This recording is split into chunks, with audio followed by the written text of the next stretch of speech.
The cold wind swept through the streets of Chicago, howling against the worn-out buildings. Amelia pulled her tattered coat tightly around herself, trying to shield her two children from the biting cold. Lily and Noah huddled close to her, their small bodies trembling. The night was cruel, and so was life. She reached into her pocket and pulled out the last piece of bread she had managed to get that day. It was stale, barely enough to satisfy a single person, but it was all she had. She broke it into two and handed the pieces to her children, ignoring the gnawing hunger in her own stomach. "Mama, you have not eaten," Lily whispered, her big brown eyes filled with concern. Amelia forced a smile. "Mothers do not get hungry, sweetheart." It was a lie she had told them countless times. The truth was, she was starving. But what choice did she have? Life had never been kind, but in the past few years, it had been outright merciless. She had once lived in a warm house with a loving husband, but when he passed away unexpectedly, everything collapsed. The bills piled up, the landlord threw them out, and soon, they were on the streets with no place to go. Every door she knocked on remained shut. Every job application was ignored. The world was cruel to the helpless. As she held her children close, a sleek black car slowed down near the alley. Amelia's body tensed. Rich people never came here. The car door opened, and a man stepped out. He was tall, dressed in a perfectly tailored suit, his polished shoes clicking against the pavement. The moment his sharp blue eyes landed on Amelia, his expression shifted. His confident posture faltered, and a flicker of disbelief crossed his face. Amelia frowned. Why was this man staring at her as if he had seen a ghost? Then he spoke. "Amelia?" His voice was filled with shock. Her breath caught in her throat. How did he know her name? She searched his face, trying to place him, but her memories were clouded by years of suffering. I am sorry. Do I know you?" she asked, gripping Noah's tiny hand. The man took a step closer. "It is me, Ethan." Amelia's heart pounded. Ethan. The name sent a wave of memories crashing through her. Years ago, she had known an Ethan, a scrawny, shy boy she used to protect in high school. He had nothing. She shared her lunch with him, defended him against bullies, and made sure he never felt alone. But that Ethan had disappeared without a word. He had been a poor boy. Not this man, in an expensive suit, standing before her like someone from another world. Ethan's jaw tightened. "I never thought I would see you again." His voice wavered as he looked at her children, then back at her. "What happened to you?" Amelia swallowed the lump in her throat. "Life happened." His fists clenched. "Where is your husband?" Her voice was barely a whisper. "Gone. 2 years now." Ethan inhaled sharply, his eyes filled with something she could not quite place. Anger, sadness, guilt. "No one helped you?" he asked, his voice low. She let out a bitter laugh. "People promise to be there, but when you have nothing left to give, they disappear." Ethan shook his head. "That is not fair." His hand went to his pocket, and he pulled out a thick stack of $100 bills. "Take this, get a hotel room, buy warm food for the kids. Tomorrow, we will talk." Amelia stared at the money.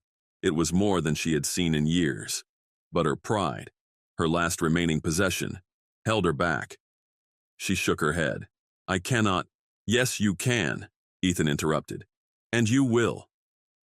Lily tugged at her sleeve. "Mama, please. I am so cold." Amelia's resolve shattered. With trembling hands, she took the money. Her lips parted, but she had no words.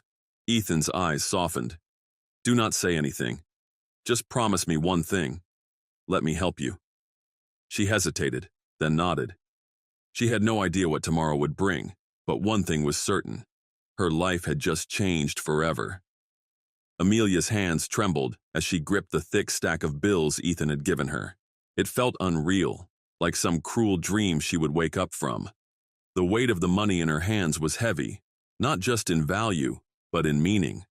For years, she had begged on the streets, ignored by hundreds of people passing by. And now, a man from her past, someone she never expected to see again, had appeared like an angel in disguise. She looked up at Ethan, his sharp blue eyes studying her with an intensity that made her uneasy. I do not know how to thank you, she whispered. Do not thank me yet, Ethan said. Just take the kids somewhere warm. Amelia nodded quickly. She lifted Noah into her arms, took Lily's hand, and rushed toward a nearby motel she had seen before, but never dared to enter. The neon sign flickered as she stepped inside, her heart pounding. The receptionist, a bored-looking woman in her 50s, barely glanced at her. We do not take people like... Amelia slammed the bills onto the counter. I need a room. The woman's eyes widened at the sight of the money. Her demeanor shifted instantly. Of course, right this way. Minutes later, Amelia found herself in a small but warm room. The heater hummed softly, filling the space with warmth that she had not felt in months. She sat on the edge of the bed, watching as Lily and Noah ran their tiny hands over the blankets, giggling at how soft they felt. Tears burned her eyes. This was something so simple, yet it felt like a miracle. A knock at the door made her jump. Her heart raced as she hesitantly opened it. Ethan stood there, holding a bag of food. You did not think I would let you sleep hungry, did you? He said with a small smile. Amelia's throat tightened.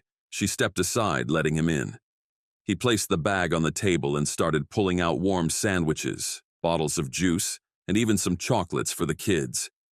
The moment the smell of food filled the air, Lily and Noah rushed forward. Eat slowly, Amelia murmured, her voice shaking. But she could not blame them. They had been starving. Ethan sat across from her. I want to know everything, Amelia. What happened after high school? She let out a deep sigh. After graduation, I got married young. Jake was a good man, and for a while life was beautiful. He worked hard. I took care of the kids. We had a small house, a simple but happy life. She swallowed the lump in her throat. Then one day he collapsed at work. Heart attack. He never made it to the hospital. Ethan's hands clenched into fists. And then? Then everything fell apart, she whispered. I had no job, no savings. The bills kept coming. I lost the house, moved into a shelter, but even that did not last. The streets became our home. She wiped at her eyes. I tried, Ethan. I tried everything. But no one cares about a homeless mother with 2 kids. Ethan exhaled sharply, rubbing his face. You saved me once, Amelia. I was the kid no one cared about. The poor boy who had nothing. You gave me food when I was hungry, defended me when people laughed at me. You were my only friend. Amelia's lips parted slightly. She remembered those days, but she had never thought much about it. Ethan had been a quiet, lonely boy, always sitting in the corner. She had not helped him expecting anything in return. Ethan leaned forward. I owe you my life, and I am going to change yours. Amelia shook her head. Ethan, you have already done enough. No, he said firmly. This is just the beginning. Amelia stared at Ethan, her mind racing. She had spent years believing she was invisible, that no one cared whether she lived or died.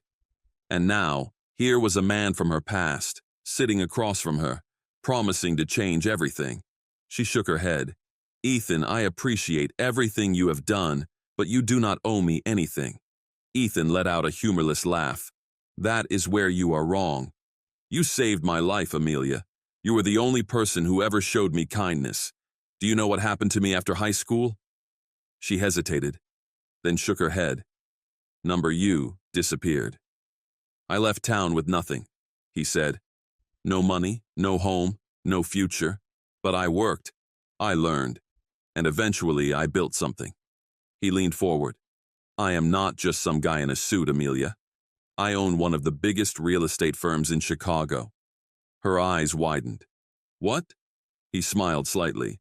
It took years, but I made it. He reached into his pocket and pulled out a business card. This is my company. Amelia hesitantly took the card, staring at the name. Ethan Carter, CEO. It felt unreal. He studied her carefully. I have a house for you. Her head snapped up. What? I own dozens of properties. One of them is empty right now. It is fully furnished, in a safe neighborhood, and it is yours." Amelia's breath caught in her throat. "Ethan, no. That is too much." Ethan shook his head. "Too much? Amelia, you have been living on the streets with your children. There is no such thing as too much when it comes to giving you what you deserve." Tears welled in her eyes. I do not know what to say." "Say yes." Her mind screamed at her to refuse. Her pride, the part of her that had learned to survive on nothing, told her to walk away. But then she looked at Lily and Noah, her babies, who had been through so much. She inhaled deeply, then whispered, "Okay." Ethan's expression softened. "Good. Tomorrow morning we will move you in." The thought of sleeping in a real bed, of having a roof over her head, was overwhelming. For the first time in years, she felt hope. Ethan stood up. "Get some rest. Tomorrow is the first day of your new life." Morning sunlight streamed through the motel window. Amelia had barely slept, her mind too restless. But when she looked at her children, curled up in warm blankets, she knew she had made the right decision. A knock at the door made her jump. She opened it to find Ethan standing there, holding 2 cups of coffee. "Ready?" he asked with a small smile. She nodded, feeling a strange mix of excitement and fear. He led her outside, where a sleek black SUV waited. A driver stood by, holding the door open. Amelia hesitated for a moment before stepping inside, her children following. As the car moved through the city, she stared out the window, watching the streets she had once called home blur past her. She had walked these roads, searching for food, for shelter, and now she was leaving them behind. After 30 minutes, the car pulled into a quiet neighborhood lined with beautiful houses. Amelia's heart pounded. Ethan turned to her. "We are here." She stepped out, staring in disbelief. The house before her was stunning. White with navy shutters, a small garden in front, and a porch with a swing. It looked like something from a dream. Ethan handed her a set of keys. "Welcome home, Amelia." Her hands shook as she took them. This cannot be real." Ethan smiled. "It is." Tears spilled down her cheeks. For the first time in years, she was not afraid of what tomorrow would bring. Amelia stood frozen on the porch, the house key clutched tightly in her hand. She could not believe this was real. Just yesterday, she had been huddled in a freezing alley, wondering if her children would survive another night. And now, she stood before a home, a real home, because of Ethan. Noah tugged at her sleeve. "Mama, can we go inside?" Her throat tightened. She nodded and stepped forward, unlocking the door with trembling hands. As the door swung open, the warmth inside wrapped around her like a long-lost embrace. The living room was beautifully furnished, with a soft couch, a fireplace, and even a small dining table. Lily gasped. "Is this really ours?" Ethan stepped beside Amelia. "It is. Everything inside belongs to you." Tears spilled down Amelia's cheeks. She turned to Ethan, shaking her head in disbelief. "I do not know how to repay you." Ethan's voice softened. "You already did. Years ago." Amelia wiped her tears, overwhelmed by the moment. She had dreamed of this, of a safe place for her children, of a future where she was not constantly fighting to survive. And now, it was real. Lily and Noah ran through the house, their laughter echoing through the walls. They touched everything, the soft cushions, the warm rugs, the sparkling kitchen countertops. It was as if they were afraid it would all disappear. Ethan walked beside Amelia. "There is more." She turned to him, still in disbelief. "More?" He nodded. "I set up a bank account in your name. There is enough money in there to get you started. And—" He hesitated for a moment. "I want to offer you a job." Her eyes widened. "A job? You are smart, Amelia, strong. You just never got the chance you deserved." He handed her an envelope. "Come to my office on Monday. You will start as my personal assistant. A real salary, benefits, everything." Amelia opened her mouth, then closed it. She had spent years hearing no, from employers, from landlords, from people who looked right through her, as if she did not exist. And now, someone was saying yes. Her voice trembled. "Ethan, why are you doing all this?" He looked at her. his expression filled with something deep and unspoken. Because you are the only person who ever helped me when I had nothing. You saved me, Amelia, and now I am just returning the favor. She swallowed hard, emotions crashing over her like a tidal wave. She had spent so long believing she was alone, that no one cared. But Ethan cared. He had not forgotten. She took a deep breath, then smiled. A real, genuine smile, one she had not felt in years. Thank you. Ethan returned her smile. Get some rest. Your new life starts now. As she watched him walk away, Amelia finally allowed herself to believe it. She was not just surviving anymore. She was living.